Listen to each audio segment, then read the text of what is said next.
Eric Edholm, talk some NFL draft. Eric, appreciate you joining us. Hey, what's going on? No Instagram for me. I'm not taking on any new social media platforms at this time. I'm sorry. There's so many platforms there. You got TikTok, Facebook, Instagram, YouTube. It's hard to keep up with everything, so we get it. Yeah, my kids are always making fun of me, like, you don't have Instagram? I was like, yeah, all right, whatever. You do man TikTok? At this point. You got TikTok? You do TikTok? Oh my gosh, no. The name alone scared me off. Sorry. They're about to ban TikTok again, I think, in a couple of days. So you're making the right move. Good. They ban me anyway. They ban me every day anyway. So, Eric, I appreciate you joining us, man. I got to ask you right out the gate. I saw that you posted some stuff, and I've been I'm a guy that is called Shanahan and Lynch. This loaded roster in Frisco. I call them a very overhyped, underachieving group. That's just how I am. Plus, I'm a Ram fan, so I'm glad when I see them lose. But let me ask you, has this staff underachieved with this roster? And now, after losing so much this offseason and basically putting all their eggs in one basket, and basically looks like they're going to sign Purdy to a big deal. I don't know if I'd give him anything over 45. They're talking about 60. I saw you posted something. What's your take on this 49er debacle or scenario, however word you want to use? And then what's going on with Purdy? Why hasn't Purdy signed? I guess my biggest question after they've released everybody already. Yeah, that's a great question. Obviously, I think everybody kind of started to realize, look, I mean, they're going to get this, or the plan seemed to be they were going to get this deal done. You could kind of figure that out later stage of the last season, even if things weren't going well. I mean, what other choice do they really have? I guess they could have waited, right? I mean, he's still got half a year left on his deal, so they could have played chicken with him, and they still can technically. And you hear some, I guess, muted optimism from guys like Jed York and John Lynch in the sense that, hey, like, he wants to be here, we want him here, we're trying to come together. And I realize it. It's like the impatience of everybody saying, well, why isn't it done? And why are we letting all these good players walk out the door after a 6-11 season where we were supposed to be Super Bowl contenders, right? I think most people would have had him. I'm a power rankings guy, as you mentioned. I had him in my top 5 coming off the Super Bowl loss. And, I sort of felt like, all right, it's going to be hard, but they can do it again, right? Didn't happen last year. Now it becomes less easy to see the path there, even if they are only 1 year removed from being one of the best teams in football. So obviously I think if the deal does get done, it'll happen relatively soon. It'll be relatively in the range of what everyone's predicting. And, I'm sure everyone will be unhappy about it in some way or another, but I think it's the necessary move, and they're kind of realizing they have to swallow hard a little bit and make some tough decisions to get to that point. But they also have a lot of draft capital, and they have even with some misses along the way in the draft, no doubt, but they've also found some pretty good players, some of whom signed elsewhere this offseason. Yeah, no doubt. My last question before Smitty jumps in, I want to ask you about this Aaron Rodgers thing. Is this a post-draft wait is all, I guess, my biggest thing. I know Smitty has some more in-depth questions, but is he waiting? Is this going to be an after the draft scenario, or is this going to happen this week? I mean, I'm hearing McAfee and everyone's posted it's a pretty much done deal after we see him out here at LA throwing with DK Metcalf, their latest addition at wideout. Is this a done deal, foregone conclusion? I know him and Tomlin have a deal, or is it post-draft? Because I'd be hard-pressed to see the Steelers wait till 21 and sit there waiting on a Jalen Milroe or someone like that. I just don't see it, and they got to win now, right? Tomlin has to win now with the team that's pretty set up to go to the playoffs, at least his reputation. Long-winded question, but is this after the draft scenario for Aaron Rodgers to sign? I mean, it could be, but boy, he'd be taking a risk in waiting, because can the Steelers afford to wait at that point? Now, granted, it's not as if there's this long list of teams that's sitting there saying, oh, now we can get our hands on Aaron Rodgers. No, I mean, the only team that's really sort of kind of been connected to them has been the Minnesota Vikings. And the Vikings have sent out indications like, yeah, we did consider the Aaron Rodgers option. Not saying it's dead, but it's not looking real alive right now in Minnesota. It seems like J.J. McCarthy's going to be the guy. So, It's not like Aaron has a ton of leverage. So I guess the Steelers could try to, sort of assume that he's on board and go through the draft. Let's say we get to April 24th and they don't know his status and they don't know where he stands. He's off in Egypt or he's off doing an ayahuasca retreat or something like that, the jungle or whatever. And they can't get a hold of him. They decide, like, we're at 21. Jackson Dart is here. Do we take him?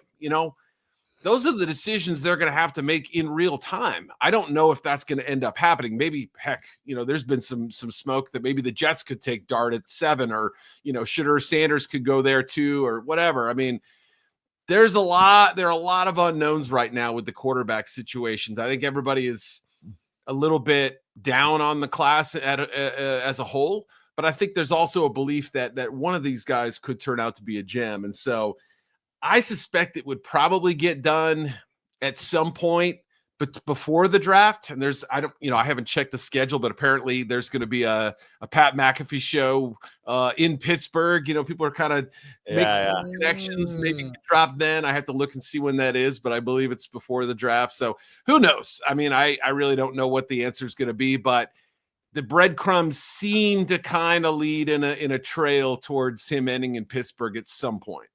Yeah, it makes the most sense right now. Like you said, his options are limited, so we shall see. But one name you just mentioned, during that take was Shedeur Sanders, and I know for those who don't know, you are the mock draft king, and you did have a mock draft 2.0 that you did recently that I saw the other day, and you actually had a scenario where the Cleveland Browns actually draft Abdul Carter and Shedeur Sanders in the first round. Could you please break that down and kind of explain just that scenario of how that could potentially happen? Yeah, let's see if I can double down on the hatred I received for actually projecting that. I had a lot of people going, worst mock draft ever, dude. Okay, maybe it is. And as I wrote, I do 3 mock drafts for NFL.media. I do one late January. I did one last week, and then I'll do one kind of the Monday or the Tuesday, I think, of draft week. So the second one, I do like to kind of play around a little, project some trades. And they're not just, hey, let's pull these out of left field. Let's actually think about which teams might want to trade down, which ones are eager to come up.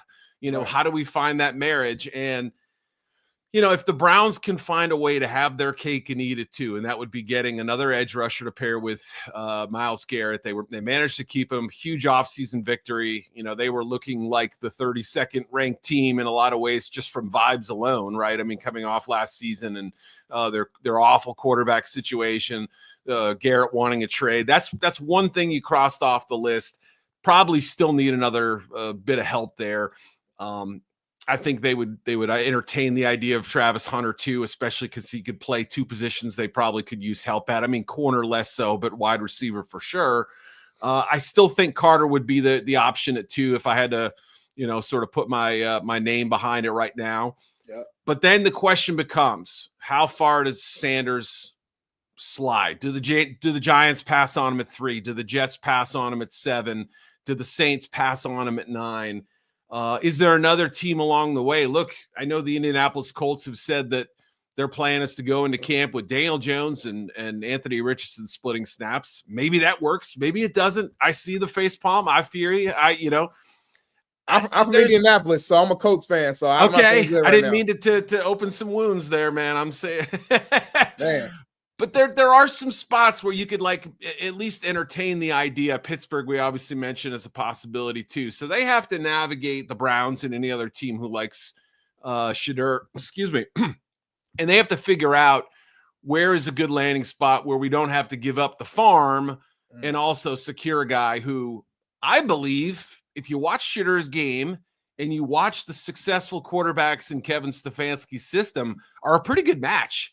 He's a tough, accurate pocket passer, a rhythm guy, doesn't have the wildest arm, doesn't have extraordinary athleticism despite his DNA and his last name and all that, but I think has some real translatable skills to a Stefanski system. So they're just the team that, to me, makes the most sense. Whether it gets done, whether they can make a move up from 33 or 34, whichever pick they have in round 2, to get something like that done, we'll see how far are they willing to go.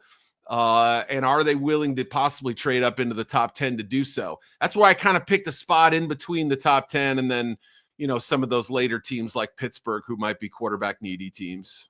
Yeah, I got buddies that obviously I got 28 kids playing, and I got a bunch of friends coaching in that league. And I've heard from some coaching friends of mine that they're like, one of the reasons that they're staying away from a Shedeur is the fact that he has really yet to compete or show that he's competed against anybody of significance for that number one QB spot, and willingly, understandingly so, right? His dad was the coach at both places. Sure. So that's kind of a question that's being raised by some coaching friends of mine. And that's what GMs are actually with the pick. Are they going to say, all right, are we taking the name brand to fill our seats on ticket sales, or are we taking a guy that's ready to come in and compete? In the Giants standpoint, shit, Russell Wilson, the Super Bowl champ, and Jameis Winston, a big arm guy that can throw the ball over the place. I don't think Brian Daboll has the time to draft that rookie. I think he's been told, shit or get off the pot time. You got to win now. I don't know if he can win with a rookie when they have so many holes. And like I said, they're the one team, in my opinion, and I'm not a draft specialist, the one team, in my opinion, that can afford to pass on a Abdul Carter because they do have Thibodeau and Burns. Yep. And go get an Ashton Jeanty, which I think's my dark horse get to fix the debacle with Saquon. So, like, I think they have to make it right. You know what I mean? They have to make it right at some point with the loss of Saquon and say, hey, man, it's time to eat crow. We screwed up. We got to address our fan base that we're flying helicopters and planes over our stadium, wanting guys fired. We got to address the elephant in the room and say, hey, maybe this is the guy. Because everything I've heard, and I've had buddies coach him, says he is a Saquon-like guy. He's not as fast burst 40-wise, but he's a Saquon guy. Build, lower extremities, can squat, can burst, can jump cut, can catch the ball in the backfield. He can do some things. Not as dynamic as Saquon at all, in my opinion. But can he be a steal at that spot? It could be too early, but this is the deepest class in running back, I believe, in this draft. Yeah, I mean, I'll tell you what. I had a guy in the summer of it was last summer. Yeah, last summer after the 23 season, prior to the 24 season, I was actually watching Jeanty and Omarion Hampton and Travion Henderson, some of the top backs. And usually, what I like to do is sort of like familiarize myself with the top 50 type guys, or the top 25 at least, right at that point. And I'm watching them, and I texted a West Coast scout who I know lives up in that area, and I was like, who does this guy remind you of? And he's like, he's kind of a mini LT, like LaDainian Tomlinson. This is before last year when he put up a Heisman caliber season. I know he didn't win it, but you might get scared off by 5'8", but I don't. I mean, not you. I mean, anybody, right? Right. But man, he can do a lot. I think his best trait is contact balance and fighting through contact to get extra yards. And sometimes that doesn't translate. Sometimes that does. It depends on the player. But I think, his receiving ability is a little bit undersold. You saw it more in 2023. He's got a super low center of gravity, great vision, great change of direction. I think he's just got a lot of translatable skills to the NFL. The question is, I guess, do you feel like you can get 85% of Ashton Jeanty in round 2 or 3? You might be able to. I think there's some darn good backs in this class. There's some really excellent ones. The Iowa kid and the other. There's some guys out there. I know there's some guys out there. Before Smitty asks questions, I gotta know this. Is it a foregone conclusion? Cam Ward's won to Tennessee. They're gonna make another QB take. We've seen the Malik Willises of the world. He was traded for a Chico stick and string cheese. Then you go get a big arm guy in Will Levis. I thought they should have went and got a bridge gap veteran this year because there's too many holes there. They just keep rolling the dice with QBs in early rounds. Is this a foregone conclusion, Cam Ward to Tennessee? I don't know that it's a foregone conclusion, but it's darn close right now. You saw them bring in Brandon Allen, who's obviously with Callahan in Cincinnati. I think a pretty, trusted guy as number 2, but you're not projecting him as a starter. And after last year, I mean, it's nothing personally against Will, but that's going to be a tough sell. He'd have to outperform somebody in camp by a measurable amount, I think, to earn any immediate credibility as a starter. And a lot of people like Will. I mean, there are people who say, like, look, he's sort of fought through all the demons last year and tried. It did get better a little bit, but yeah, I don't know that you could really sell him as a potential starter, but I think it's becoming more and more likely by the day. They're also probably putting on a little bit of a show to see, is somebody going to blow us away with an offer? What will the Giants pony up if they're so willing? I don't think now that's a realistic possibility with Wilson and Jameis there. But again, just back to the Giants real quick. I mean, I think they're going to draft a quarterback because Russ on a 1-year deal, Jameis 2-year deal at minimal money, not considered a real starting option other than maybe a bridge guy. Are they a Jackson Dart team? Are they a Jalen Milroe team? Is there somebody else that kind of tempts them a little bit? Quinn Ewers further down? I don't know.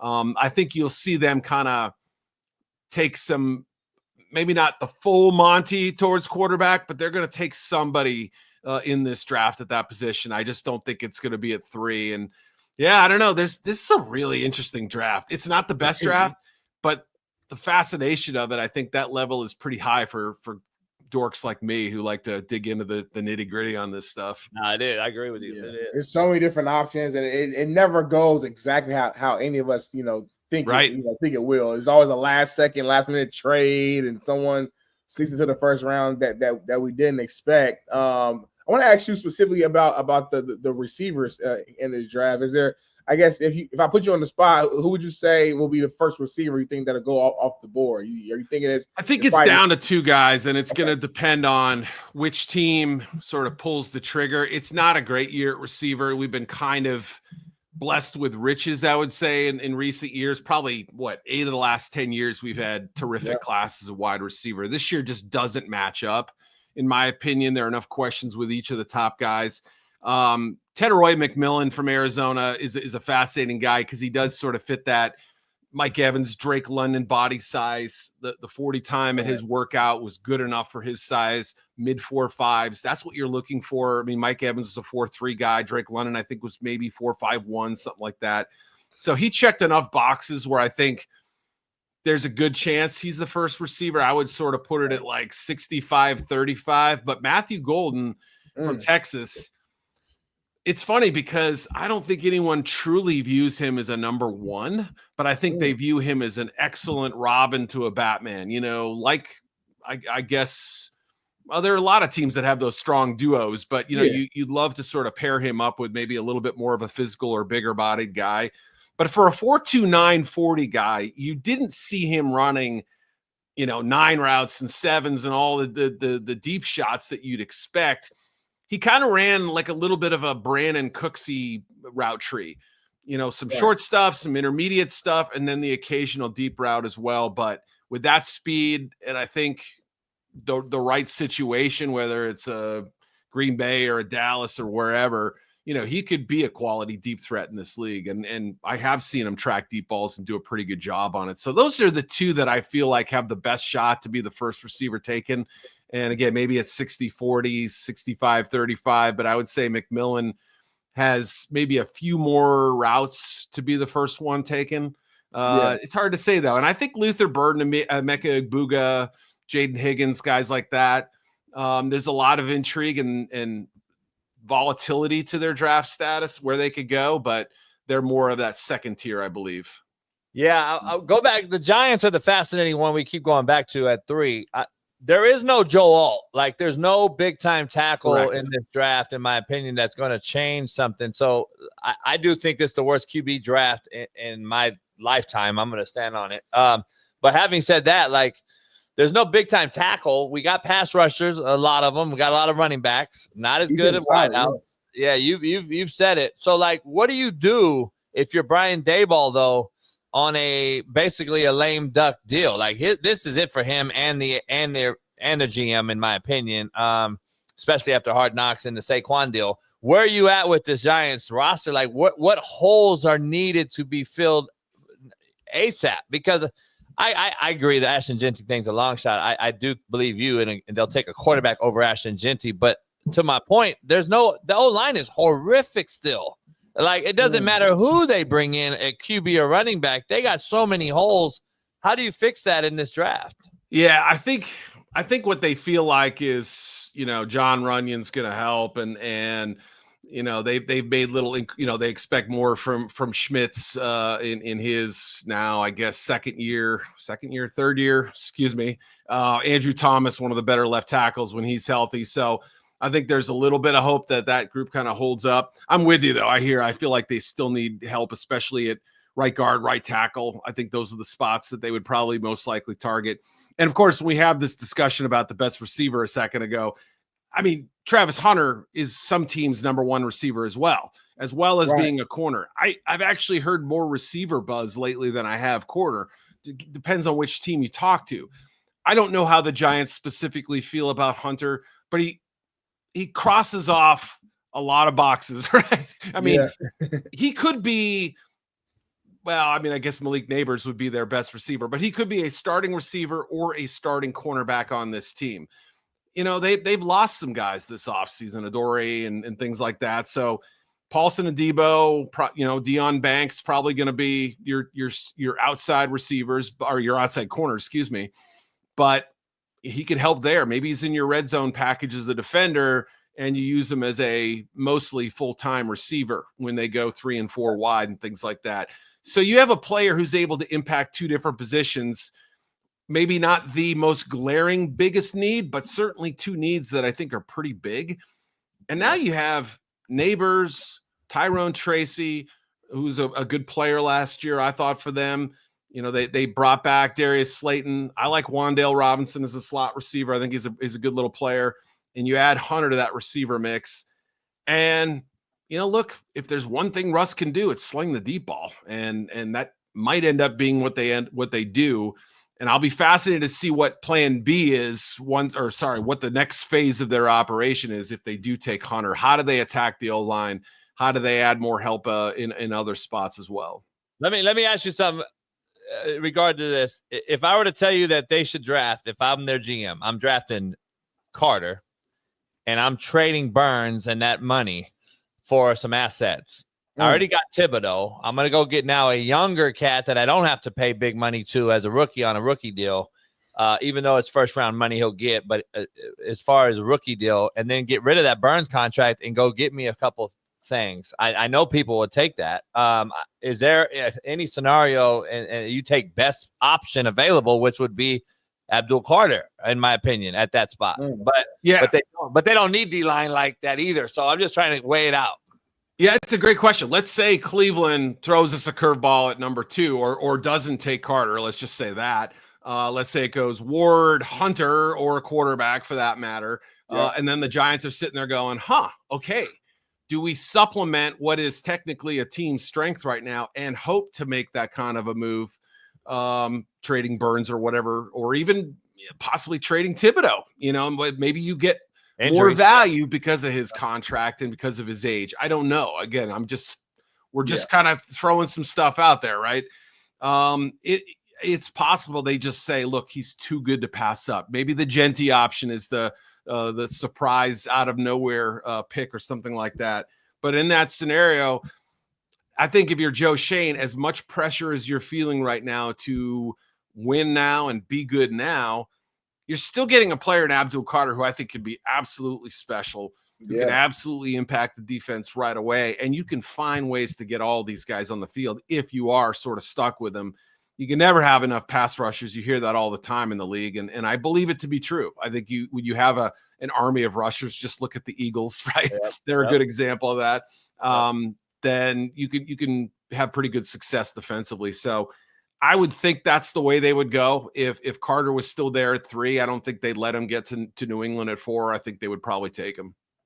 Yeah, for sure. Let me ask you this. I know we mentioned the possibility of Jeanty going to the Giants, but everything I've been hearing, from different specialists have said that Jeanty is almost, it sounds like a lock to the Raiders if he's available at that. I think that's 6th spot. I think is what they got. Any insight you have on Jeanty to the Raiders, and I guess how real is that move? Yeah, it's funny. That first mock I did late January was like the week of Senior Bowl, and I was scrambling and trying to, get whatever information I was getting in the first sort of 48 hours down there and, put it in my mock and change things. And I was sitting there at 6, and I'm like, Pete Carroll's the coach. They need offensive playmakers. Let's put them there. I got a lot of crap for that one, let me tell you. Really? And now all of a sudden that's the kind of the vogue pick. I don't know if it's going to happen, but I feel like it made some sense then, and it still does now, especially with Geno on board. At that point, Geno had not come to the Seahawks. So, most of the people complaining about the pick were saying, hey, what about a quarterback? I get that, right? Now that that need's been taken, look, it's nothing against like Zamir White and the guys they have in the backfield, but they need some juice back there. They need somebody who can really help a guy out. And Geno's been great when he's had those productive runners in the backfield. That's really when he's been at his best, I feel like. Yeah. Not to say that he can't work independently of that. And they need receivers too. I mean, they need a lot of help. But I would imagine that makes a lot of sense. The other team that's been floated out there in the top 10 in recent days and weeks has been the Chicago Bears. After all, Ben Johnson, you remember how much blowback there was when they took Jahmyr Gibbs in Detroit at number 12. Whoa, stop the presses. How can you take a running back, the second running back in a draft at number 12? And now, of course, we're talking about one of the more dynamic playmakers in the NFL. Really took that Lions offense to kind of the next dimension. Are the Bears there yet, though? Like if Vegas passes on him at 6 and he's still lingering there, are they at the point where they can say, yes, we'll take a position that is not as high on the hierarchy, importance-wise to your football team, and say, yeah, we think this guy can elevate our offense? Maybe. I wouldn't be shocked by it. They've added a bunch of O-line and D-line already, kind of the foundational pieces. So 6 to 10 is really where things I think are most likely for, those are the two spots that I've heard the most. But what happens if both those teams pass on him? Does it go to Dallas at 12? Does he linger a little bit? I'll tell you who would love him, Sean Payton in Denver. I mean, that would be he would love Ashton Jeanty. I know, I don't know if there's a trade-up possibility, but just file that one away if Jeanty just starts to slip a little bit. Cowboys too, in my opinion. But let me before getting you out of here, I appreciate you jumping on. Let me ask you in this scenario, because Pete Carroll's taken one of my players early in the draft when he was with Seattle, and Bruce Irvin, which was a surprise pick early. But he likes long, athletic guys at corner, at pass rusher that can drop and play, some spy coverage, some zone pressure, blitz stuff that he does. He's going to clearly put his stamp on this defense in Vegas. I wouldn't be shocked, since they have gone out and got a couple of my former players as well that we've had on our show lately. He went out and already made trades or acquired free agents as long corners. He got one of my kid, Lonnie Johnson. They got Jack already. They got some long. He loves length in the secondary at safety and corner. Like, I can see him definitely getting a running back here or another pass rusher, and it's the best position available at 6, isn't it? It might be, yeah. If you're convinced, let's say that Mykel Williams from Georgia is a player that, wait till you see him in 2 years. He's super young, didn't have the greatest season last year, didn't blow people away in the workouts, but came close. I mean, had some really strong numbers in some regards. Is that somebody worth taking at 6? I will tell you that Raiders fans will say, hey, what about, we took a guy a couple years ago, Tyree Wilson, who, we've had to wait for him and be patient and things like that. So there might be some people who sort of say, hey, this is giving me flashbacks in a bad kind of way. But, it wouldn't stun me. And then if you're thinking, okay, let's say they do go offense in round 1, Jeanty or whoever, in round 2, maybe somebody like James Pierce slips. There are some character questions with him a little bit, maybe just some maturity stuff, some work ethic stuff that has to be a little bit refined, and the right coach might be able to bring it out of him. Or Max Crosby, you put him in put his locker right next to him, that kind of thing. That's a big, long pass rusher who would make a lot of sense. And cornerback's sort of the same way. It's such a fascinating position this year because there's a lot of different sizes of guys, but Thomas, the FSU kid's kind of in that late first, early second round range. Siobhan Ravel, the ECU kid who missed all last season. Maybe he's still there early second round too. And he's got enough length, I think, to satisfy somebody like Pete Carroll. So, there's a lot of different ways they can attack it, but I think there's enough strength in both the edge and corner classes to where they don't have to take someone at 6 if they don't feel it's somebody worth taking that high. It has to be, the value has to meet the pick, I think, and they might be willing to pass in that spot. No doubt. Eric, this is my last question from my Sure. end. We brought him up loosely already, but what does your gut tell you about the Cowboys' first pick? What do you think the Cowboys is going to do with this first pick? Yeah, that's a good question. I mean, I could make a case for running back. They haven't really figured that position out yet. Even, even with some moments here and there. I mean, they let what's his name walk this offseason and let Pollard go the year before. I mean, it's been a little bit surprising how they've handled that.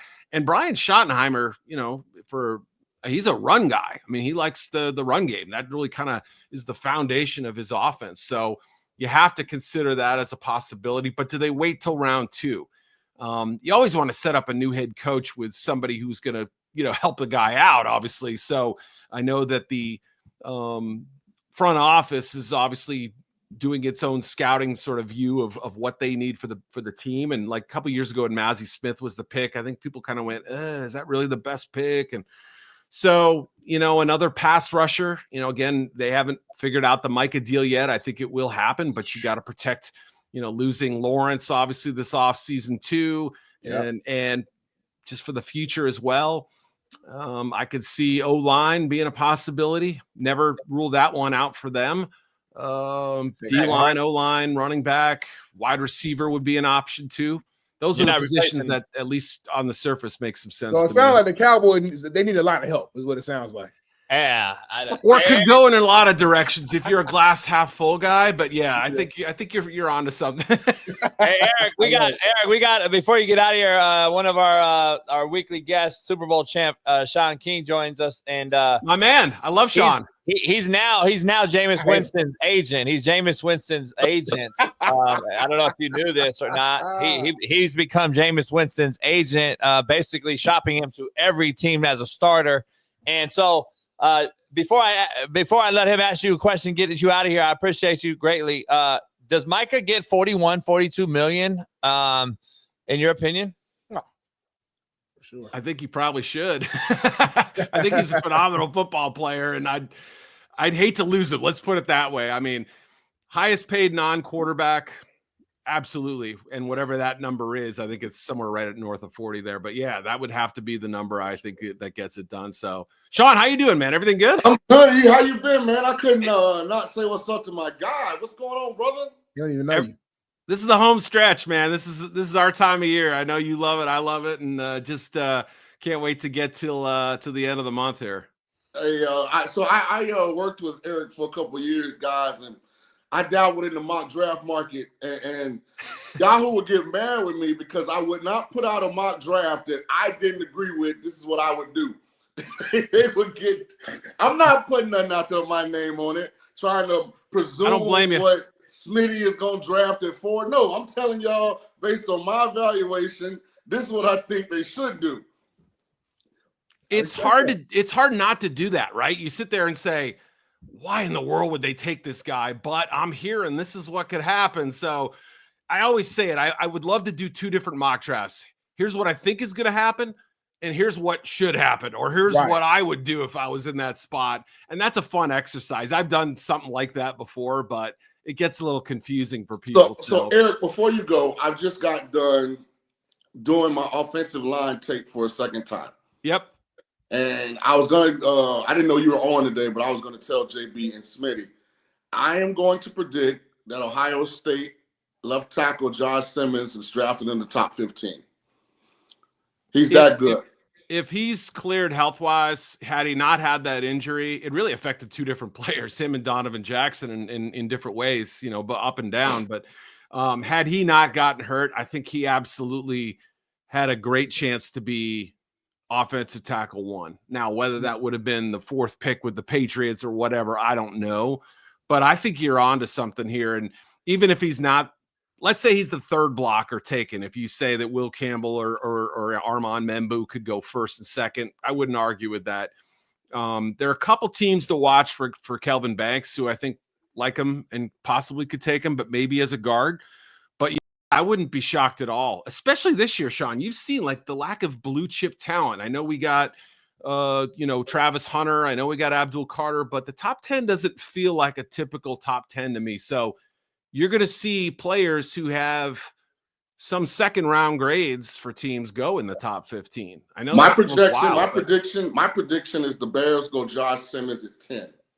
I wouldn't be, especially if Campbell's off the board. That would not shock me. Ben Johnson rounds out the offensive line. By the way, Josh Simmons is a better player than Will Campbell, Andrew Mimbo. He's got feet like a tight end, JB. I mean, he's great in space. He's good at point of attack.